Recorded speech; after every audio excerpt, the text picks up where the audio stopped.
Okay, everybody, we're going to go ahead and get started. Good morning. I'm Jack Ulrich, the CMO here at Cart.com. Joining us today are the co-founders of Laundry Sauce, Ian Blair and Robert Cardiff, as well as our very own Joe Barth, Cart.com's Chief Logistics Officer. Laundry Sauce is a really incredible journey. This company was built premium consumer brand in one of the most commoditized categories. They sort of reverse engineered a business by being smart, being observant, and finding really creative ways to build this business. And they've done it across direct to consumer, marketplaces, and now physical retail as well. Today, we're going to get into the nitty gritty of how they did it, the brand decisions, the channel decisions, and the operational infrastructure that really makes it run. Gentlemen, welcome to the webinar today. Thank you for being here. Ian, let's maybe just jump right into it and get started. Most consumer brands treat the brand as really an afterthought. They figure out the product first and bolt on the identity after.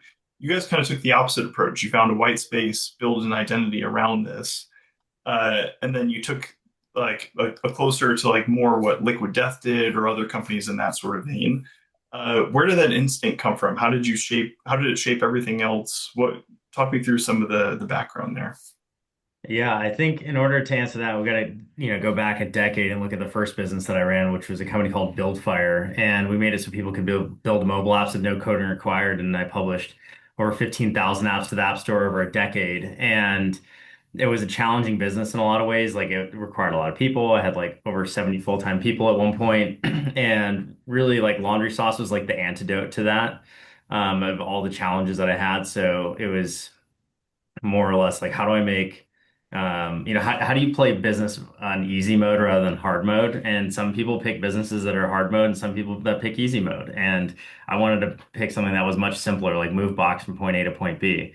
And I had a lot of people in these entrepreneur circles that I was involved in that had successful e-commerce businesses. So I kind of had like a general framework of, what are the characteristics of like really high growth e-com businesses and, even just starting with a simple constraint of like not having thousands of SKUs, right? One of my buddies has thousands and thousands and thousands of SKUs and I've seen his warehouse, like the pick and like he has to have all his own warehouse and can't really use a 3PL because his pick and pack is so complex. So I'm like, all right, well, don't do anything with that. And the idea for laundry sauce actually just came to me when I was on an airplane and got a Facebook ad for a company called Speed Sauce. And I was like, oh, I wonder if anyone's turned laundry sauce into a business. And like I kind of had the general framework of like, you want something that you can make money on recurring, like it has to be a subscription business. Like that's really the main way to scale.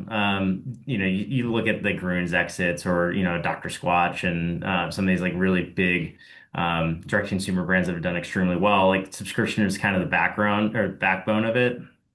And I knew that had to be the case. And laundry's a non-discretionary consumer good that you can't opt out of. So I'm like, okay, like that market kind of checks the boxes. And then, you kind of think in terms of, product assortment, it's not thousands and thousands of SKUs. So it's kind of like check the box there as well. And then, obviously laundry is a very, very commoditized business. So the way you're going to stand out is creating a differentiated product and a differentiated brand.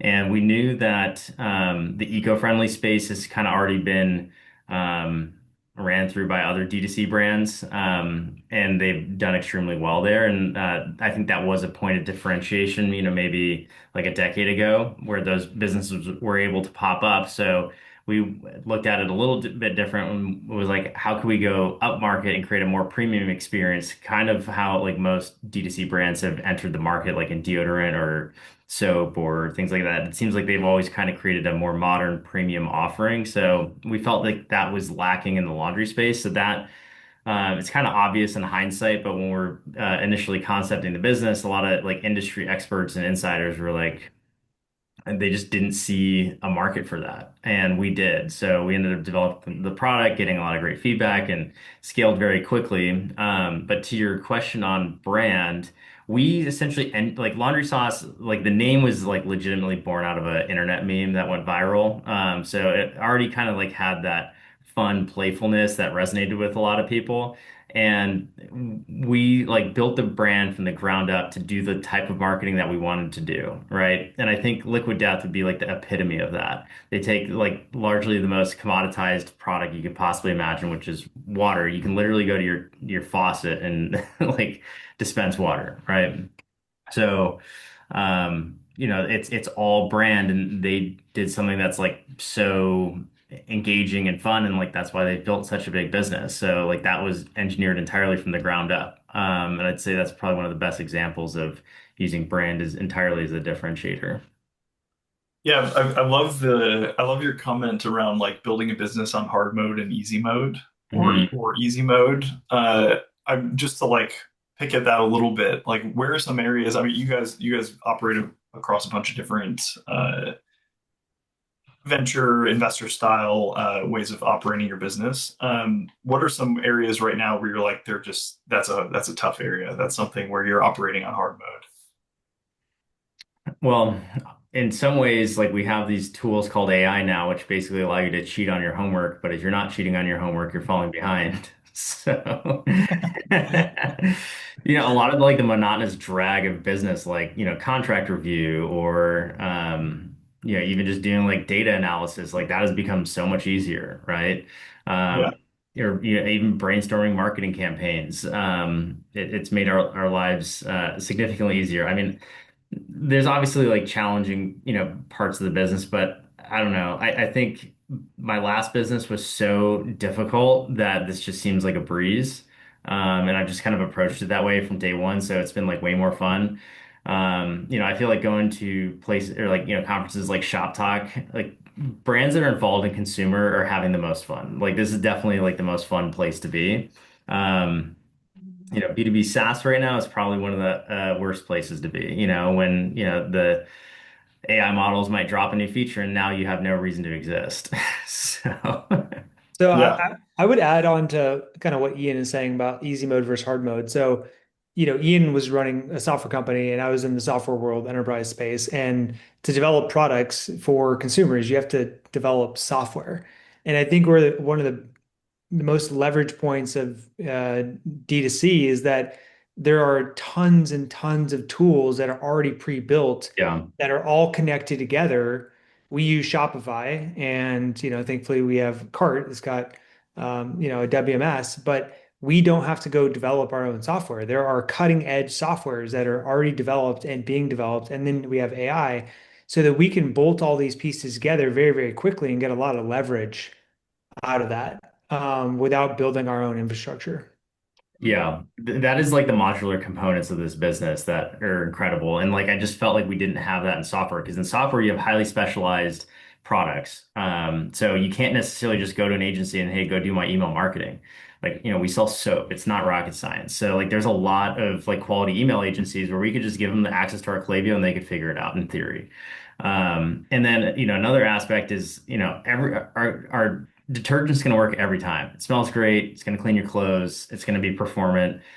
Software, if you're not writing code every day, like you're fundamentally dying. There's like literally built-in entropy to that business, and then the markets are changing. So, before I started my company building mobile apps, like the iPhone didn't exist, so it was like it's like a new business problem, and then maybe the market window for that, exists so long before we move off of, phones into other devices. So I thought it was so interesting being at Shop Talk this year, seeing like how many businesses popped up to do AI, and it's like maybe the problems that they're solving right now might not exist. So like I wanted to invest all my time into durable businesses that I knew would exist, decades from now.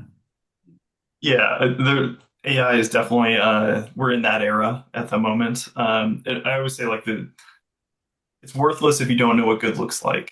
And I think that's something that's maybe at potentially risk here, of things being lost just due to the ease of being able to use these AI generative tools to be able to produce a lot of the work. But moving it from low leverage work to high leverage work is Yeah. really key while maintaining that good barometer for like what excellence is. Yeah. Um, yeah, great. Well, I mean, I want to jump into a bit more around the retail experience. You guys have expanded into marketplace, retail, physical. Uh, Robert, you guys just launched in Target. That's a huge moment. Congratulations on that big win. Can you talk me through the omni-channel success, like what that actually looks like now that you're running across all these different ways of providing goods to your consumer? Yeah. First off, just thanks for having us on. We're huge fans of Cart, and it's never another leverage point. It's hard to spin up a warehouse and staff it and have best practices like you all do. So it's a big leverage part for our business, which allows for omni-channel growth. But so we've been in business about 4.5 years now, and we always knew that retail expansion needed to be part of our channel mix, and it was fundamentally the biggest proof point that we've had besides starting the business and figuring out that people actually liked our product back 4.5 years ago. So we launched March 1st into Target nationwide in not a full chain rollout, but nationwide. And that journey started a year and a half ago. We first had to sit down with our advisors and figure out what was the right retailers to go into. Was it mass? Was it club? Was it independent retailers? We have a whole group of independent retailers throughout the US that are amazing partners for us. They love our product. You think of boutique retail stores in small towns, big towns. So we've been doing that for about a year now, and that gave us some initial data on the fact that would it sell on shelf.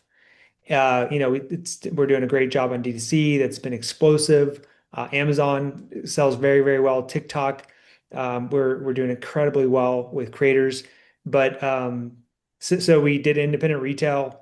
I wanted to see how that went, and then we set out to go into Target. And the reason we chose Target was because Target has always been a place to discover new products. And they also have a great brand. A lot of people say Target, but my wife, she's early 30s, and she goes to Target on a weekly basis just to walk around and take the kid and have some therapy. And so there is an alignment from a brand perspective that we felt was a good demographic and also a good brand fit. And so once we decided that Target was our first mass retailer, we um, we started working on our road to retail plan. And so what that is encompasses is what's your pricing architecture, what's your product assortment, how do you want to show up in line, what does your packaging look like, how many doors, what's the velocity. So all those things you really need to think through before you actually go to a buyer at a Walmart or a Target or wherever it is, and instill confidence that you can show up in a way that other maybe laundry brands or any brand can show up. And so for us, we've always been killer at marketing. We've invested heavily in marketing creative. We've have amazing marketing partners. One of them, give a shout out, is Raindrop Marketing out of San Diego. They've been incredible partners for us. So they've done, Dr. Squatch and Native and a bunch of other brands and Laundry Sauce. And so when we finally got that meeting with the target buyer, this is a little over a year ago, we laid out all those things plus what we're going to do on the marketing side. And so, when we told them that we were committed to driving people, not just existing guests into Target, but new guests, with our demographic, that's what got them really excited about it. And so we put a heavy marketing plan together. And when we launched March 1st, it's been insane. We can't keep inventory on shelf. We're getting great feedback. It's a dream. So we had a lot of, anxiety, like Ian and I both did. It's like, is this going to work? We believe in the product and the brand positioning, but people show with their dollars whether they like your product or not. And it took us about 30 days to realize we have got something special here. And so it's been an exciting couple months. It's only been 2 months, but we're excited about expansion into Target and then the road ahead with independent retailers as well as mass retail. Yeah, it speaks to like being able to curate the customer audience that you have while maintaining that continuity across branding, packaging, the whole customer experience. And then feeding that into the retail environment. I mean, there's a lot of credit due there. That's a lot of paying attention and knowing your customer and being able to understand what they expect from the laundry sauce brand at every touch point. And I think a lot of that ties into things around Cart.com's role in working with you guys as well. So, I mean, Joe, there's a lot that goes into protecting that branding experience across the entire customer journey. I mean, they're selling on marketplaces.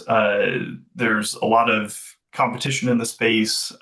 Being differentiated is probably, pun intended, part of the secret sauce. But from a fulfillment standpoint, I mean, you've got commingling, you've got labeling, returns. What are some of the things that we pay attention to protect that brand experience when it's going omni-channel and selling across so many different ways? Yeah, I want to also just acknowledge, like Robert, you said something just a second ago. I love it. It's like how the brand started like 4.5 years ago.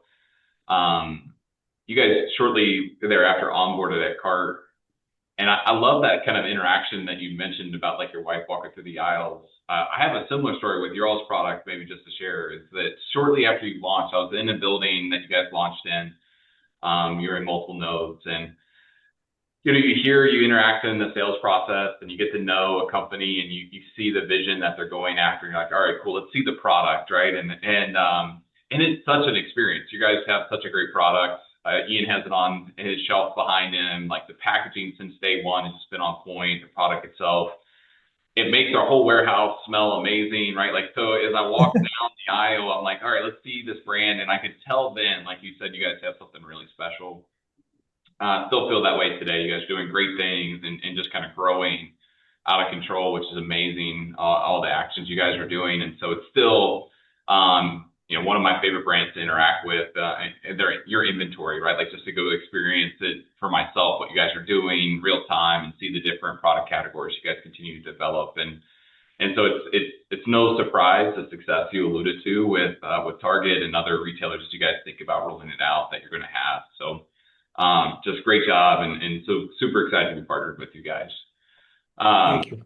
To Jack's question, it's really around the brand experience and what Cart does. So, I think that obviously brand experience is critical for all of brands, but especially a premium product like your own with laundry sauce. And so as we think about it, what we need to focus on in fulfillment is control. All brands, they want to avoid being exposed to challenges from a customer experience or challenges from a retailer perspective. And so from our side, we really need to do a really good job executing and controlling those outbound shipments and inventory. There's things such as labeling that are really important as you get into retailers that are critical for us to do well every time, be fully compliant, have a good representation of the labeling to the product, making sure that there's good accuracy and traceability. So from what Cart wants to be able to do is enable control from all channels. From a retailer perspective, it's really important to ensure retail compliance as you guys are expanding into new retailers to already bring that expertise around vendor requirements, retailer requirements into this relationship and into this partnership to really enable you guys to go faster across the board. So that's really from an outbound standpoint. Obviously, returns are important. It's a part of every brand's journey. Is there's always some type of return component. And so we want to make sure that we prioritize how premium brands are returned. We want that customer experience to be really effective, whatever that might look like from a direct consumer expectation for crediting, timeliness, for the opportunity from the brand to actually recoup some of the inventory so that it's not all just going out to damages, and so that there's some type of life cycle to that inventory. And then just broadly, we have to be consistent. We have to be a consistent partner, that we're listening to what you guys are working on, and that we bring that consistency to our relationship and partnership that we have. And so as we think about it from Cart, we care ultimately about your brand experience. We want to protect your brand, obviously that interaction with the consumer and the retailer. certainly Laundry Sauce has a very distinct and unique brand experience, and we want to just continue to partner as we think forward about how to be representing your all's brand from an outbound fulfillment perspective, and then on those returns as they come back into the fulfillment. Yeah, so like I'll just add, we have a really unique cart story. Jack, I'll just like jump into it. I think it's fun for everybody listening. But at the end of the day, like we get a lot of leverage working with cart because we don't have to set up our own warehouse and facilities and stuff like that. We can scale with cart. But at the end of the day, if the product is not being pick and packed and shipped on time, if we're not hitting our SLAs, then and then we're not shipping what we're supposed to ship, like those are the two biggest problems. And we have a weekly call, with our account manager from Cart, and our head of customer success always jumps on, and it's funny. She'll always point out like 2 orders throughout the entire week that didn't, have the right product in it. And, we're doing like 25,000 orders a month. And so like I always chuckle at it because I'm like, these guys are, they're kicking butt. And then from an SLA perspective, we're 99, across the board, and we have strict SLAs with Amazon and TikTok. So it's been great. But the story, I think it's like hindsight, it's funny looking back, but it was quite a journey. So we started 4.5 years ago. We launched with a 3PL out of the East Coast, and we really wanted to have two nodes or two warehouses, one closer to the East Coast, one closer to the West Coast.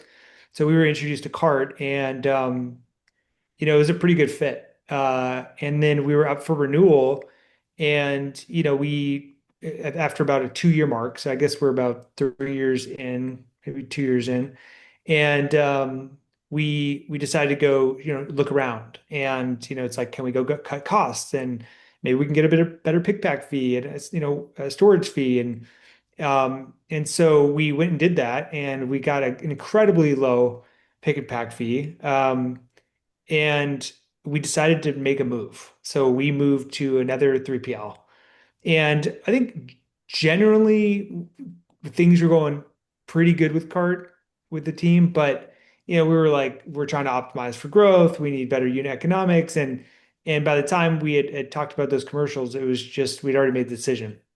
So we made the decision to move to a new 3PL, and that was a huge mistake. So we ended up going to a new 3PL. Obviously, there's the cost of moving, and I think we were hoping that they would be at least as good or better than the Cart service levels. Turns out that wasn't the case. So we kind of immediately started having issues. We had issues on receiving inventory. Nothing ever matched up with packing lists, what was actually received. We'd never had those issues before. We were having SLA issues, a lot more, what's in the order, was not correct. And I would say within 6 months, we were at a point where it was impacting our business. And so, hat in hand, went back to you guys, Joe, and said, we're ready to come back. So, unfortunately, it took us going to another 3PL to realize that the people and the processes at Cart are great. And when there are speed bumps that we've had, the leadership team is committed to fixing those. And I've personally experienced that, alongside Ian and team for the last 3 years. So, if that's not a testament to what Cart's doing, I don't know what is. So we're back with Cart. Been back for about a year, and we're very, very happy we made the decision to come back. A little expensive, to move 3PLs, but we're excited about the growth and the partnership with Cart, and we think we have the right partner. And we're glad to have you back, obviously. So thanks for the review. It was quite the we hated losing you the first time, obviously, but man, it's great to have you guys back. Obviously, it was so culturally aligned on expectations and the processes. So thanks for the summary. It is a heck of a partnership and kind of review of it. So it's a good fun story for everybody. Yeah, love that, and obviously major credit, Joe, to you and your team for all the work you guys do there. And yeah, thanks to the laundry sauce guys, now some of our warehouses can smell good again and have for the past year or so. Uh, anyways, just one quick note for the audience here. If you want to ask questions, we are going to do a bit of Q&A at the end, so feel free to add questions into the Q&A feature here within the webinar itself. I want to kind of transition a little bit. I guess from there, like entering into the retail market, Robert, there's a ton of like operational complexity with that. What did you have to look at, consider? I mean, it sounds like you had somewhat of a long roadmap of like, here's our plan, here's the specific retailer we want to enter into. I'm assuming there's like staffing, there's other things that have to be considered in there. There's other compliance objectives. Talk me through like what that looks like for a brand that's looking to like select their first retailer and build a plan around what excellence looks like in terms of getting in there, and then also being able to fulfill that quantity that retailer demands. Yeah, great question. So, once we did our road to retail and we identified, what was the product assortment, what was our pricing architecture, what retailer we wanted to go into, we had to figure out, kind of first step was, we had to go meet the buyer. And then prior to meeting the buyer, you want to understand, what are the regulations in Target specifically? Like, do they need child resistant mechanisms on the packaging? Where do we fall in line, from an ingredient perspective in their, standards? Do we meet their standards? And so it's super important to like do your own homework and, really understand from a product perspective, like, if there are any issues with showing up on shelf for Target. Because they will ask you and you will have to submit your product packaging and your product ingredient list. And, you'll have to set up a works account, and submit all the ingredient disclosures and all of that stuff. So super important that you do your homework there. So, uh, I'll just kind of talk you through. So we met with our buyer for the first time, who is absolutely amazing, in January of last year, so 2025. And we came ready to go. I mean, Ian and I put together, our go-to-market deck with them. We listed out all the products, our pricing architecture, and we really treated Target as our customer. And so when we ended up having that meeting with them, we said, here's what our marketing plan is going to look like. And so we ended up like scheduling a follow-up, and it was always a follow-up. So just if anybody's ever been in like software sales or any kind of sales, it's like, what are the next steps, right? So you're kind of marching towards that. And their line review timing is, June, July. And so, by that time, Ian and I got the opportunity to fly out to Minnesota and, actually have the meeting, meet the buyer face to face. And that's where we, kind of sealed the deal with them verbally. And so that was an exciting moment for us. It was like, holy cow, like this is actually going to happen. So, once we were pretty, had confidence that we were going to get on shelf. That's when the real work started. That's when how many units per store per week are we going to be doing? What software and technology do we need to get set up to be able to interact with, the Target system for orders? What were those POs going to be? When do we need to start doing that? We ended up getting an end cap. So we had to design the end cap. When does that end cap need to be made? When does it need to be shipped? How is it going to be shipped? And so like these are all things that you've got to figure out beforehand. And so we ended up launching March 1st. We had to have all that finalized by September. So we had to have the end cap design. We had to have the packaging, the updated packaging. Our packaging is different on DTC as it is in retail. So that all had to be, finalized in September. And then we started submitting POs. So, and that is a total guess. So what Ian and I and the team did is, you want to have buffer. So make sure that you have a considerable amount of buffer. What happens? What's kind of your baseline? What expectations you want to set with Target from units per store per week? And then what happens if you double that or triple that? And so, for us, we wanted to have backup inventory. And, thankfully, but it's been a struggle, is we've blown through that backup inventory. And so now we're in a place where we're trying to communicate with Target, like, this is what we can ship and this is what we can't ship. And so it's like the best problem to have.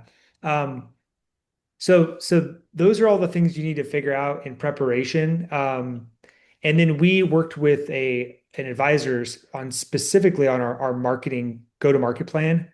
And that's where Ian really jumped in and worked with our advisor to map out. And Ian, you could talk a little bit about that. But one of the things that we needed to get set up was an EDI and an ERP.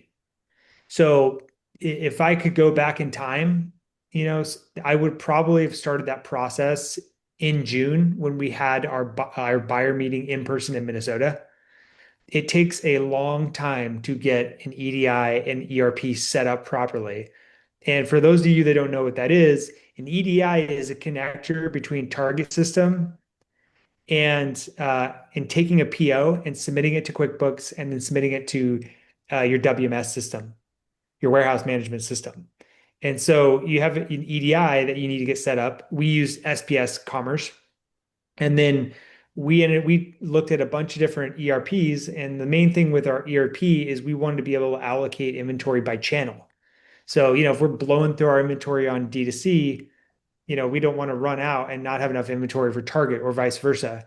And so being able to allocate inventory by channel was super important to us. And so we ended up going with an ERP that was built on top of Shopify, which we're excited about, which is called Good Day.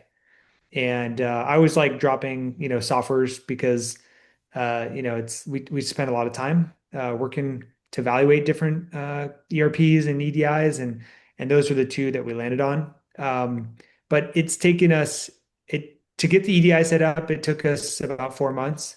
To get the ERP set up, it took us about 7 months.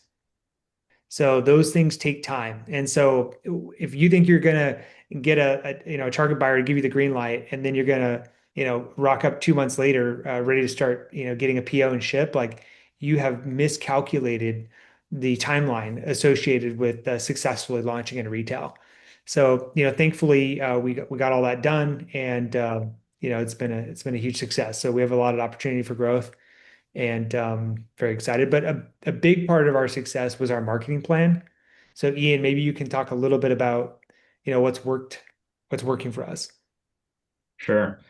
So it's been really interesting to see the success at Target and like how like fast the velocities have been, and how my friends will send me photos of Target and there's like literally nothing there because it's all been sold.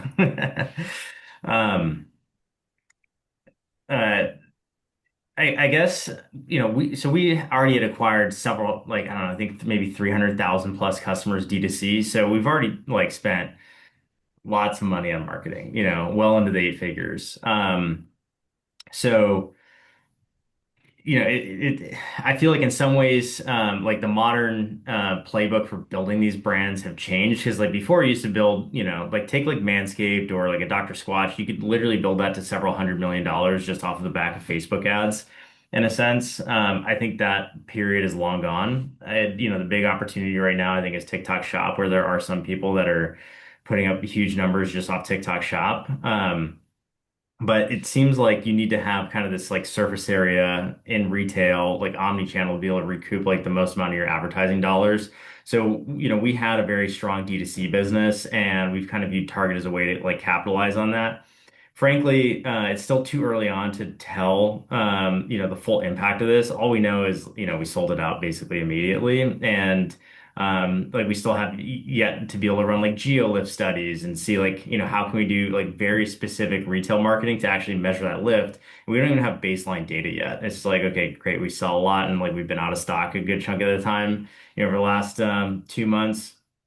So, there is a time horizon that just needs to, elapse, where we can actually start to get baseline data. We can start to do, geolift studies, very specific like retail marketing. We knew that you also have this kind of dilemma that you're in as a brand when you launch. Like if you don't have the velocities and someone else comes and outperforms you, like that shelf space it's literally a zero-sum game. No one's making more shelf space this year at Target, right? So if we're going to exist on shelf, like someone else doesn't get that space. So like retail's war. And, the last thing you want to do is go on shelf and then not have, the unit velocities and then you get booted off. And then when's the next time you're going to be able to get in there? Like several years. You'd have to really have a compelling case of why you deserve to be back there. So we weren't leaving anything to chance. So we did deploy a pretty, aggressive marketing campaign, across like TV, really a lot of influencers as well, and doing like ads on Google and Meta that were geo-targeted to those Target stores. So can I tell you exactly like what was the magic bullet? No, but we knew we weren't going to leave it to chance, like, for that reason. And then like as a result, the velocities have been great. Now you get to expand into Target, you get more SKUs. And then there was a brand that launched in there that had very nice packaging, nice brand, but you could go to their website and like very clearly tell they were not a D2C brand. It looks like they were a relatively new business and they were trying to just take a nice product and push it through retail, and it has not gone well at all. Every time I've gone in, I don't even think I've seen like one of their products sold. So um, you can't just like put your product on a shelf and like hope for it to sell. I'd say that's something I have pretty strong conviction on, especially after witnessing that.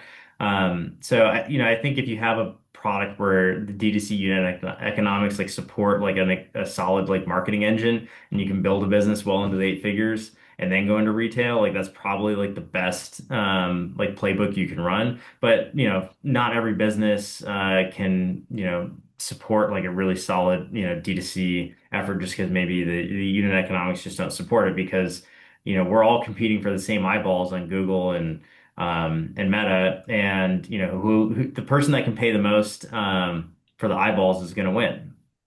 So like that's also, why we I think landed on this product category, because we felt like that eyeballs would be worth a lot more to us just because of the lifetime values there. Like no one can opt out of doing laundry here. You're gonna be doing it for the rest of your life in the same way you can't opt out of food. But there's a lot of other things you can opt out of. So yeah, it's been really fun. I think just having the, incremental surface area to just, recoup ad dollars, because I think if you're trying to build a nine-figure business here, like it really just comes down to how much you can spend on advertising. Yeah, the mutual investment in the retail experience, I think, is fascinating. It's not something, I mean, it happens from time to time. There's obviously brands that invest in the retail experience, but I would argue that like a lot of younger companies, like starting off in the direct consumer space, don't really fixate on like, how can I invest in the retail experience? You guys walked in with that from the get-go with Target, like a plan, an actionable plan of like, we want to spend some dollars here. We want to drive traffic here. We have a plan for this. How did you come up with that? Like, what was sort of the genesis of this, and like, how did you think a bit differently about that in a way that was like, I'm gonna convince Target of this, not only because of the excellence of my product, but because of the like smarts we have behind being able to get people into their stores as well to purchase our product. Yeah. When we were at the Target line review, we actually had a whole like marketing plan like lined out for them so they could see it like month by month. I think the DTC success that we had was pretty undeniable, and kind of like the brand aesthetic that we've been able to curate. And then so when we launched, we actually like gave up our hero spot on our homepage, saying like basically laundry sauce is live at Target. We did that for, I don't know, at least 6 weeks. We ran email blasts. We have a very large email list. So that, becomes a negotiating chip. And then we also invested in a very high-end campaign with Scott Eastwood, who's a celebrity investor of ours that has been a part of the brand for quite some time. But we, did some really, really high-end media for that. And like that's one of the ads that we were running on TV, like near Target stores and so forth. So I think Target was well aware of the investment that we're willing to make into marketing, and then also drive people into Target to go, drive those unit sales, because right now, like our primary focus is to expand in retail. I mean, D2C obviously is always, more. There's no, but it's a more like well-oiled machine, and it's a bit more mature, right? And I think the biggest opportunity for us is in retail. So just directing like more of our focus there is, I think, been paying off for us. And I think, Jack, to answer your question a little further, Ian has run a software company, and I worked in the enterprise software world. And what's working for us is that we treat every stakeholder as a customer. Internally for our team, when we have not like a legitimate SLA, but the expectation is that we treat each other like we're customers.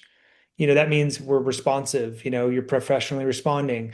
And so, with Cart, like, we treat you all like a customer, and all of our vendors. So that means, like, we're doing follow-ups, we're showing up to time to all of our, weekly meetings. But with Target, we treated them as a customer, as I said earlier. And so when we showed up for every single meeting, we didn't show up, unless we had a plan. And so if you're going to go spend millions of dollars in inventory and hundreds of thousands of dollars on marketing, have a plan. And with Target, with our focus on them as our customer, we needed to instill confidence. And so knowing that marketing is such a big component of our success in Target, we were lucky enough to work with several advisors. Ian and I are huge proponents of finding people that have the experience and then, go pay them for a little bit of their time.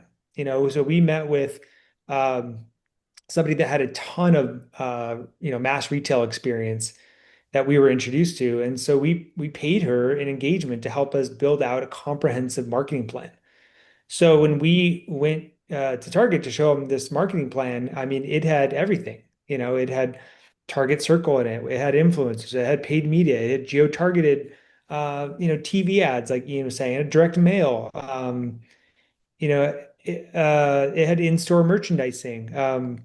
So it was comprehensive. And so when we showed up, we had instant credibility, even though we had not proven omni-channel in mass before. We came prepared, and that instilled confidence. And so Target specifically has a vendor score, and that's something that they gauge you off of. And so if you're not shipping out inventory properly, or you're not marking the packing labels properly, or a number of different things, your score will go down. And so it's incredibly important every week, leading up to, our launch, that we were communicating, that we had a really tight plan, and that we instill confidence every single week with all of our customers. Yeah, that's a really good point around it's almost like doing scale with excellence. And like Joe, I want to ask you around this, like high velocity brands like this. I mean, they're going gangbusters across direct to consumer. Target's going really well, but have to keep up that score, that vendor score with Target. What does it look like to, from a cart side of things, help to run some of these one of these brands operationally at scale? Like, where do you, I mean, if we can ask you to play fortune teller for a minute, like, where do brands usually cut corners and maybe regret it? And I think both Robert and Ian highlighted a lot of the answer to this one, but also then one of the reasons why Cart just loves working with you guys is the discipline around the details. I think that you guys just highlighted how you got into Target, how that really worked effectively, the preparation that you guys really put into it. And so from a fulfillment standpoint at Cart, we also want to match with that level of intensity and rigor around planning and execution of the details. The small things matter when you're scaling, especially from kind of a brand new brand to omni-channel. As you guys have spoken about, you started as direct to consumer and then have kind of evolved into other retailers.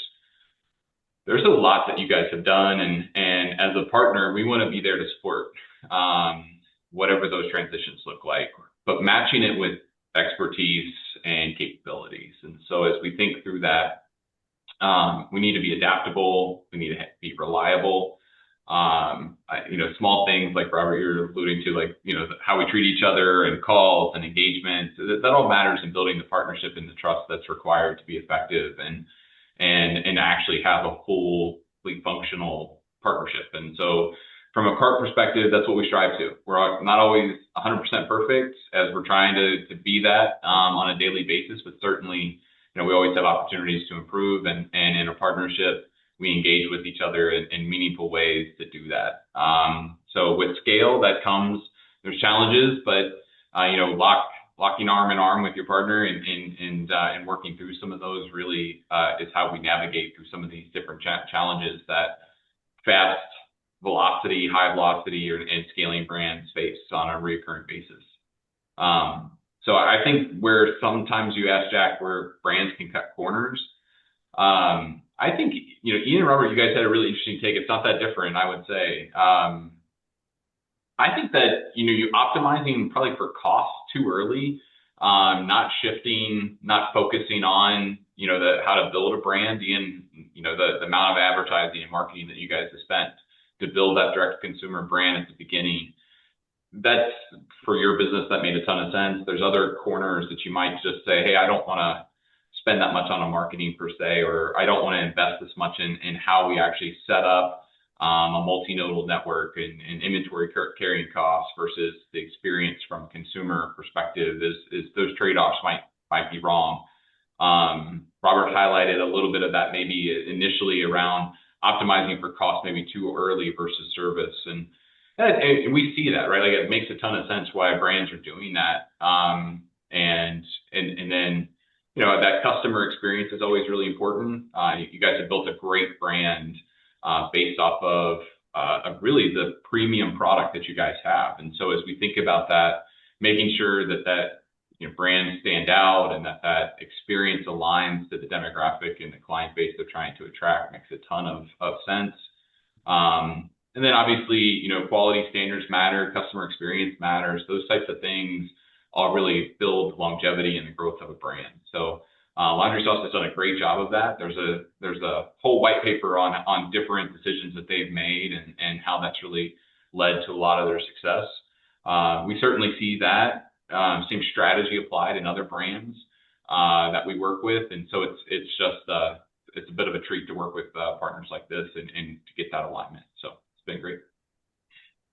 Yeah, great. Thanks, Joe. And we started getting a few questions. I guess I want to ask one more question, Ian. We spent a bit of time towards the top half of this talking about what AI is not good for in your category and in the context of this conversation. How are you guys thinking about AI and the utilization of it with your company today? Yeah, I mean, I think there's certain areas of your business in which you can get more leverage out of it than others. Also a lot of people's, I think, surface understanding of AI, they've used ChatGPT once and then they think like, oh, I've used AI, it's like a little bit better of a search engine, but they're missing out on using things like Claude Code or Perplexity Computer or using Manus, where you have these like more agentic AIs that can go off and do things more end to end rather than like human in the loop have to like, prompt everything. So, I mean, like some very simple ones that, people could get a huge amount of value out of, like almost instantly is like sign up for Manus, connect it to your Facebook ads account and have it do a whole audit and optimization for you. What I saw that do for us a couple months ago was incredible. We implemented it and it totally worked. Like that was incredible. I think what we're trying to do across the organization broadly is figure out like where you can get AI to help accelerate like learnings. Like for example, like we have an AI report that I'm looking at right now where we have it goes into the target system, pulls out all of our sales velocity for all the SKUs, look at our in-stock rate. Like normally this would take, a long time to compile every day. And we have an AI just go do it in the background every morning. And then we open it up and you can see, oh, we did this many sales. This is our in-stock rate. So like, that's just like a little thing that helps with supply chain or just like insights in the business. And you can have, I guess on the more macro side, like when you think about these businesses, kind of like the core input is like creative plus ad spend is customers. So like creative is a massive input to the business. We spend a huge amount of money on creative each year. So understanding like what's working, what channels are producing the best return, like where to allocate your marketing spend. We use a platform called Triple Whale that has some pretty amazing like agentic capabilities where it can run many steps, and you get these like awesome reports. Like on Monday, it's like, here's how our Facebook ads are doing. And then you like leverage that data and you create better shots on goal for your next set of ads. Um, so I don't know, AI is so capable, and like also what's true today might not have been true 2 months ago.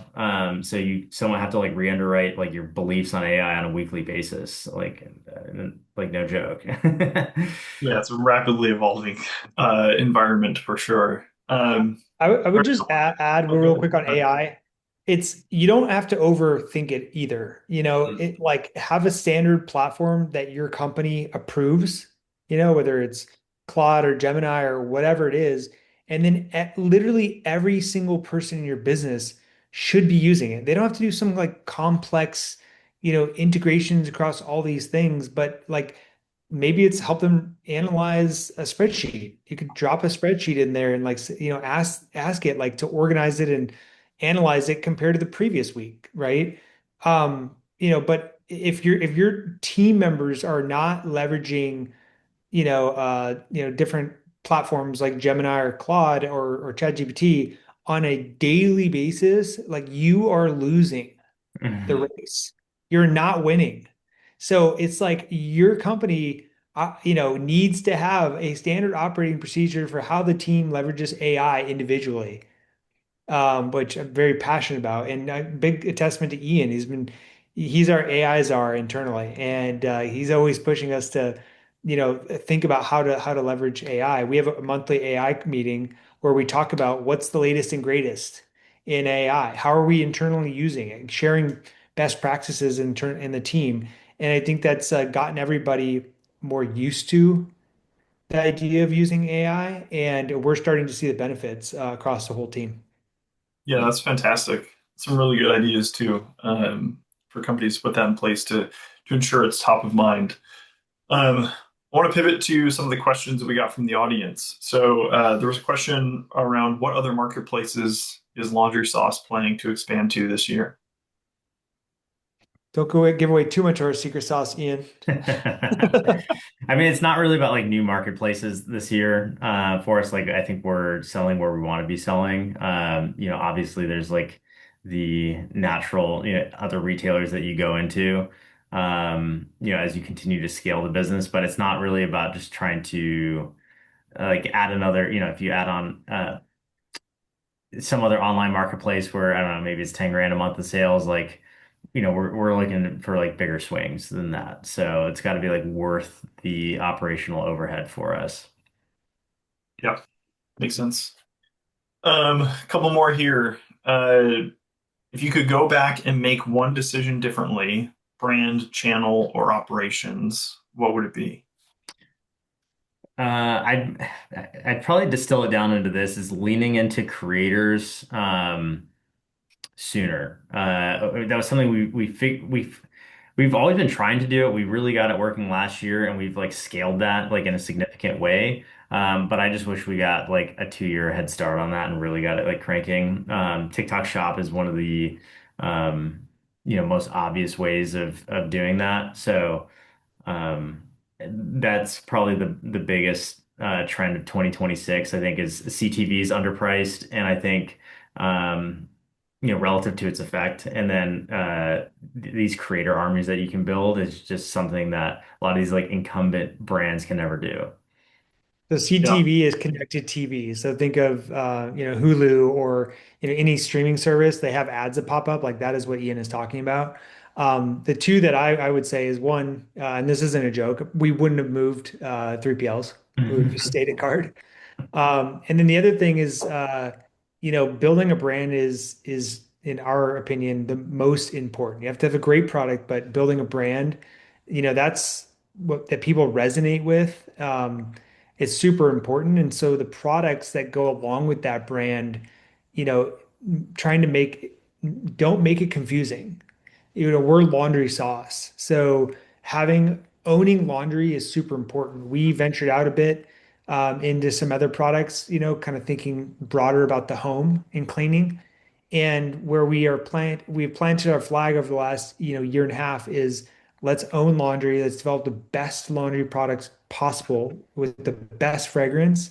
And I think with that laser focus, people can really understand what laundry sauce is all about. Yeah, that's great. All right, the last question was, what does the next 12 months look like for laundry sauce? What's coming next? Yeah, I think Rob alluded to that to some degree, which is we have some amazing new products coming out, which we're excited about.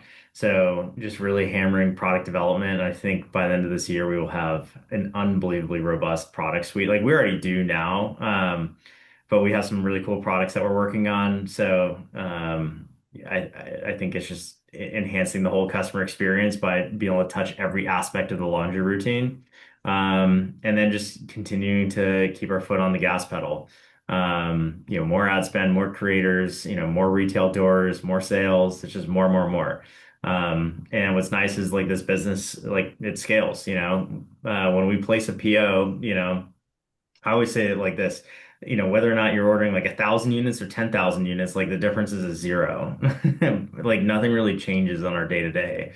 So when you have like a system like this, especially when you guys are handling all the logistics, yeah, I mean, yeah, nothing really changes on our end other than like the numbers are a little bit bigger. But our big picture is, we want to bring people joy to the laundry room with high-end fragrance. That's what we do. That's what all of our reviews people say. It's such an experience when you have laundry sauce. You're doing laundry with laundry sauce. People get to Yeah. choose these beautiful fragrances, and so that feeling is what our brand is all about. And we truly believe that laundry sauce can be $1 billion company.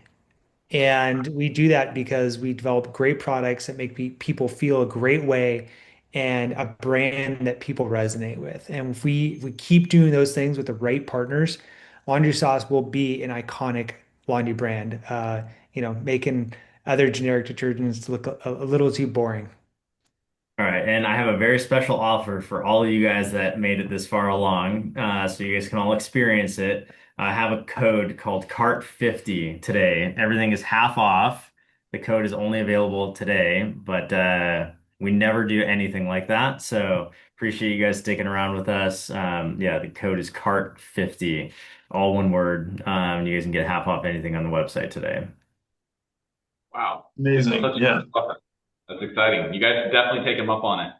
I'm going to ask my own question. Do you guys have your favorite, like Robert, you said it. I love your all's products, if you can't tell. Do you have a favorite scent that you would recommend as first? Yeah, Italian bergamot or Himalayan cashmere or Australian sandalwood. Those are kind of the three. Italian bergamot's the number one seller in retail. Australian sandalwood was our first fragrance we ever did, and it's been like an OG fragrance. And Himalayan cashmere has been our fastest selling fragrance of all time. And the Himalayan cashmere is certified hypoallergenic as well. So my favorite is Indonesian patchouli. It's a bright blue box. It's such a beautiful fragrance. That's my absolute favorite. But we have a new one coming out, a limited release that's coming out May 14th that I won't disclose. It's the scent of the summer, and I think that could potentially every fragrance developed it keeps getting better. And that's kudos to our master perfumer. Yeah, they're amazing. My favorite's in one of the ones you mentioned, but it's a joy to experience the product. Again, very generous for the code and encourage everybody to take you guys up on it. It's amazing. Yeah, thank Thanks you for guys. having us. I think that's a great place to end. But yeah, Robert, Ian, Joe, thank you for joining today. I really loved hearing about this story. This was a fun one. Anybody that's interested in entrepreneurship, brand building, this was sort of a masterclass in that, while doing it with scale and paying attention to operations. So yeah, everybody take them up on that offer. That's a really fantastic offer. And if you want to learn more about Laundry Sauce, check them out at laundrysauce.com. And if cart.com can help you guys with anything from fulfillment or commerce operations, please feel free to reach out to us. We'll have a recording of this conversation up in a couple of days. But yeah, thank you everybody for joining us today.